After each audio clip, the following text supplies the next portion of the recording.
Local കമ്മിറ്റിയുടെ നേതൃത്വത്തിൽ സീതാറാം യെച്ചൂരി ഒന്നാം ചരമവാർഷിക ദിനാചരണവും അനുസ്മരണവും നടന്നു. പെരളത്ത് വെച്ചാണ് യോഗം നടന്നത്.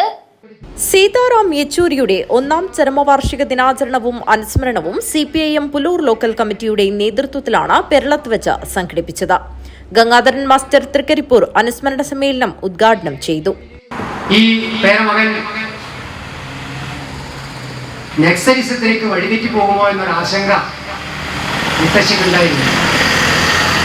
പക്ഷേ പി സുന്ദരിയ എന്ന നമ്മുടെ നേതാവ് ആ കുടുംബമായി പുലർത്തിയ ബന്ധം കാരണം കമ്മ്യൂണിസത്തിലേക്ക് ആകർഷിക്കുകയും അങ്ങനെ ബാലപാഠം എന്ന നിലയിൽ പി സുന്ദരിയിൽ നിന്ന് ഏതാനും കാര്യങ്ങൾ പഠിക്കുകയും ചെയ്തു.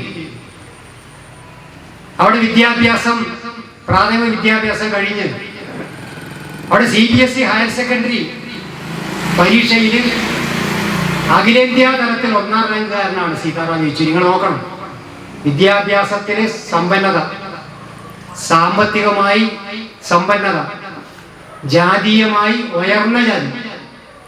CBSE ഹയർ സെക്കൻഡറിയിൽ അഖിലേന്ത്യാ തലത്തിൽ 1ാം റാങ്ക് കിട്ടിയ കുട്ടി.